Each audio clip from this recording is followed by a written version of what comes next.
Change ist auch im Bereich Finance nicht mehr wegzudenken. Spätestens seit der Umsetzung des Wachstumschancengesetzes müssen sich Unternehmen umstellen und ihre Finanzprozesse digitalisieren.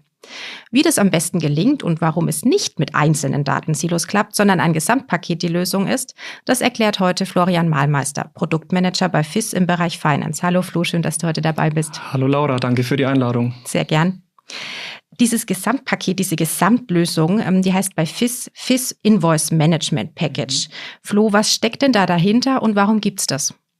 Ja, wie es der Name schon sagt, ist das FIS Invoice Management Package letztlich ein Paket oder die Zusammenstellung von FIS-Lösungen, die es dann eben in Summe ermöglichen, den gesamten Rechnungsprozess in meinem Unternehmen digital abzubilden. Also sprich vom Rechnungseingang über die Weiterverarbeitung und die Freigabe einer Rechnung und dann auch ausgangsseitig natürlich bis hin zur Erstellung und dem Versand einer Rechnung. Ja, und auf der einen Seite ist es eben bisher so, dass viele Unternehmen sehr kleinteilige Lösungen im Einsatz haben und auch untereinander sehr unterschiedliche Lösungen. Also wir haben da zum Teil verschiedenste Anbieter und natürlich auch verschiedenste Plattformen, wo die Lösungen drauf laufen. Und auf der anderen Seite erleben wir natürlich mit der Einführung der E-Rechnungspflicht im Rahmen vom Wachstumschancengesetz in Deutschland zusätzlich natürlich nochmal ein Bedarf an Softwarelösungen, die halt genau diese rechtlichen Anforderungen abdecken können. Und das führt dann eben leider Gottes zu noch kleinteiligeren Lösungen im Umfeld. Und genau da ist für uns als FIS der Gedanke entstanden, lass uns doch einfach ein attraktives Paket schnüren, das letztlich den gesamten Rechnungsprozess abdecken kann, alle Anforderungen erfüllt, funktional und auch rechtlich und natürlich wichtig, alles aus einer Hand.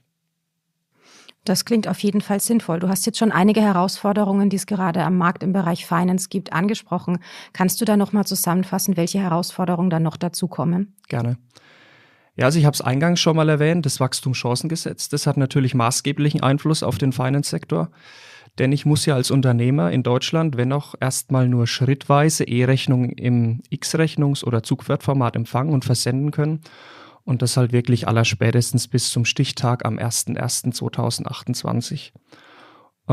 Ich brauche also immer eine Lösung, die genau diese elektronischen Formate lesen kann, mir am besten visualisieren kann, verarbeiten kann. Und am Ende muss ich natürlich auch in der Lage sein, eine Rechnung in dem entsprechenden Format zu erstellen. Und das ist halt, ich sag mal, ein technischer Skill, der einfach im Hintergrund ohne Probleme laufen muss. Damit will sich der Anwender nicht beschäftigen. Und als weitere Herausforderung sehe ich dann auch noch die Kleinteiligkeit, die die Unternehmen mittlerweile in ihren IT-Landschaften haben. Also wir bekommen gerade so das Feedback von den Kollegen.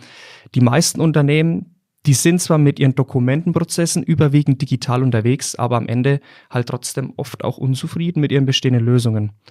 Da hast du wahrscheinlich ja häufig irgendein altes Dokumentenmanagementsystem im Einsatz, eine Lösung für einen Rechnungseingang, irgendeinen selbstgebauten Service am besten noch für den Ausgang, aber halt nichts Zentrales und auch nichts, was jetzt gerade diese E-Invoicing-Regularien erfüllen kann. Und dann passiert halt der Fehler, dass ich dann auch wieder nur nach dem Mittel zum Zweck suche und sage, okay, ich brauche jetzt eine Lösung, die diese E-Invoicing-Vorschriften abdeckt und dann hole ich mir wieder einen neuen Anbieter ins Haus, habe wieder einen Medienbruch mehr. Das freut den Bearbeiter und auf der anderen Seite habe ich natürlich dann auch einen Vertrag mehr, eine Lösung wieder mehr in meiner Kostenstelle und das sind alles so Sachen, die, denke ich, den Alltag prägen und die Unternehmen vor Herausforderungen stellen. Bestimmt, ja. Und genau dafür hat jetzt FIS dieses Finance Package entwickelt, dass diese Kleinteiligkeit aufgelöst wird. Kannst du noch mal genauer erläutern, welche Leistungen da drin stecken in dem FIS Invoice Management Package? Und wie schaut denn da der konkrete Prozess dahinter in der Praxis aus? Ja, also wir haben alles unter einen Hut gebracht. Wir decken demnach den Rechnungseingang ab. Das heißt, wir können hier sowohl optische Belege erfassen und elektronische Belege, was halt auch gerade in der Übergangszeit bis 2028 immer noch relevant ist. Wir erfüllen damit die E-Rechnungspflicht in Deutschland und dann bieten wir dem Nutzer die Möglichkeit, natürlich die Rechnung, wie er es bisher auch kennt, nochmal zu überprüfen, zu bearbeiten und letztlich freizugeben. Und am Ende kannst du als Anwender von unserem FIS-Paket dann auch einfach eine Rechnung im passenden Format erstellen und an den gewünschten Empfänger versenden. Und dann hast du ja noch konkret nach dem Prozess gefragt. Ich mache es mal ganz klassisch. Ich bekomme beispielsweise als Unternehmen eine Rechnung von meinem Lieferanten zugesendet. Die Rechnung, die hat er mir an mein E-Mail-Postfach gesendet. und an der Stelle greift dann schon unsere Lösung ein. Wir holen diese Rechnung dann für dich ab und zwar jetzt egal ob klassisch, per PDF zum Beispiel oder exemplarisch, ich sag mal als X-Rechnung. Und im Hintergrund wird dann das Format ausgelesen, validiert und für den Anwender aufbereitet, so dass er es dann eben in einer zentralen Oberfläche visualisiert, sich anzeigen lassen kann, überprüfen kann, sieht, gibt es vielleicht Abweichungen, die erkannt worden sind und kann das gegebenenfalls nachbearbeiten. Und wenn dann alles passt, dann kann er das Ganze auch einfach freigeben und es wird direkt an das SAP-System übertragen. Und damit haben wir den Prozess zumindest schon mal eingangsseitig völlig abgeschlossen, ohne einen Medienbruch. Und wenn ich mir das Ganze ausgangsseitig anschaue, dann haben wir den Fall, ja gut, ich will als Unternehmen eine Rechnung erstellen. Was mache ich? Ich gehe hierzu auch einfach wieder auf eine FIS-Lösung. In unserem Paket gebe der Rechnung alle notwendigen Informationen mit und sage einmal, gut, ich möchte das Ganze jetzt zum Beispiel im Zugpferdformat erstellen und an folgenden Empfänger versenden. Und damit ist dann auch schon der Rechnungsausgangsprozess abgeschlossen. Ja.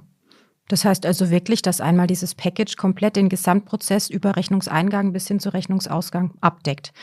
Kannst du da nochmal gegenüberstellen, welche Vorteile sich jetzt gegenüber Einzellösungen ergeben? Welchen Mehrwert habe ich denn, wenn ich anstatt Einzellösungen auf dieses Package gehe? Ja, du hast gerade schon einen ganz guten Punkt erwähnt. Über allem steht, denke ich, der Punkt End-to-End, Prozessabdeckung. Ich kann also als Anwender zentral in FIS-Lösungen arbeiten, die letztlich den gesamten Rechnungsprozess abdecken.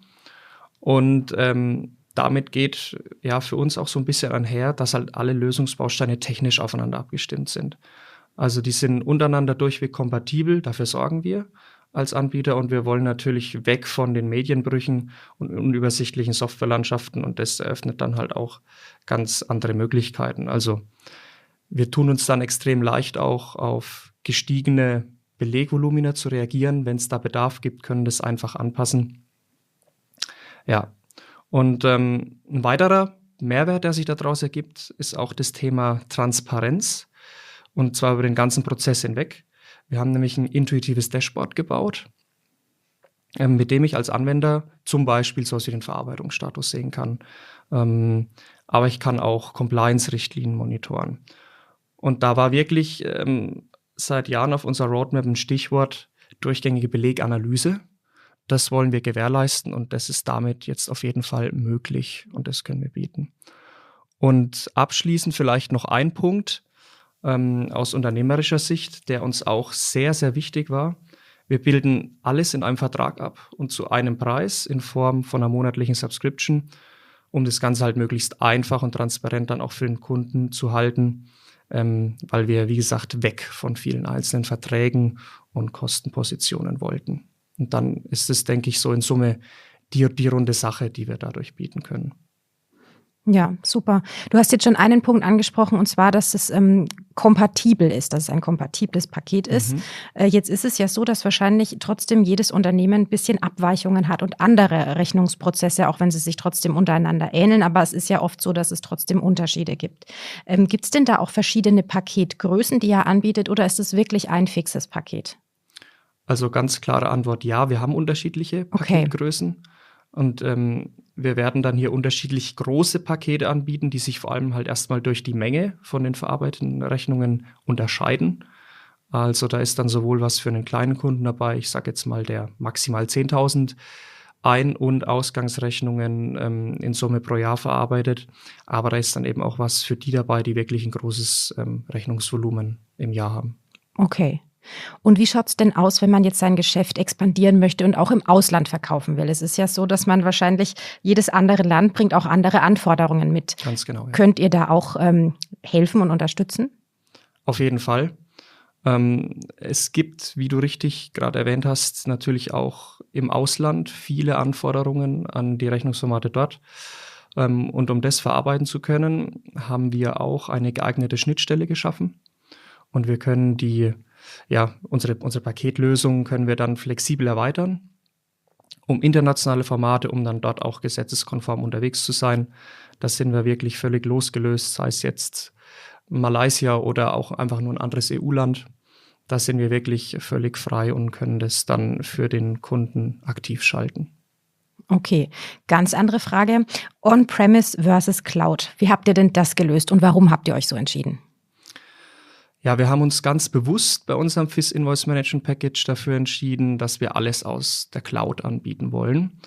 Und wir sind sogar so weit gegangen, dass wir gesagt haben, unser Paket ist komplett Public Cloud fähig. Das heißt, unsere Lösungen wurden auf der BTP entwickelt und entsprechen dann auch den Clean Core Kriterien. Also es ist dann auch gerade interessant, wenn ich ein Unternehmen bin und zum Beispiel die Clean Core Strategie von der SAP verfolge. Aber das nur erstmal so am Rande. Für uns war halt wichtig, wir haben gesagt, die Cloud bringt so viele Vorzüge mit sich, warum es gerade besonders sinnvoll ist, das so zu nutzen. Ganz einfaches Beispiel, die Rechnungsformate, die bleiben ja nicht immer so, sondern die ändern sich auch gerne mal. Und dann wollen wir dem Kunden natürlich auch weiterhin einen rechtssicheren Rechnungsprozess gewährleisten. Und das schaffen wir eben nur, wenn wir die Formatänderungen flexibel und ganz schnell vornehmen können. Und da bietet die Cloud den großen Vorteil, wir können das im Hintergrund vornehmen und der Kunde hat direkt dieses neue angepasste Format zum Beispiel zur Verfügung und wir unterbrechen da keinen laufenden Geschäftsablauf zum Beispiel. In Summe, der Kunde profitiert also von rechtlicher Sicherheit und auch von systemseitiger Sicherheit, weil wir eben uns als Serviceanbieter darum kümmern, dass die Lösungen laufen und aktuell bleiben. Und das eben nur, weil wir uns dazu entschieden haben, das Ganze komplett aus der Cloud anzubieten. Okay, super und nachvollziehbar. Werfen wir mal einen Blick in die Zukunft. Jetzt ist es ja so, dass FIS verschiedene Geschäftsbereiche anbietet.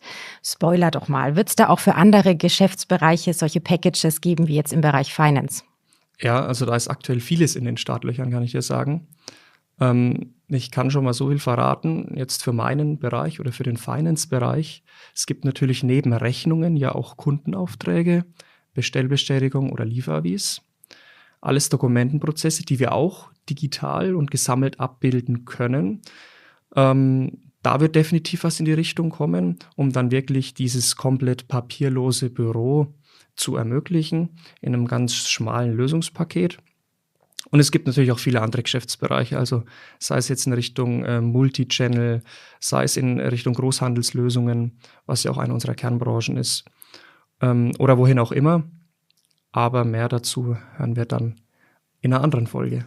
Das wollte ich auch gerade sagen. Das sind bestimmt noch einige weitere Folgen, bei denen sich auch das Reinhören lohnt.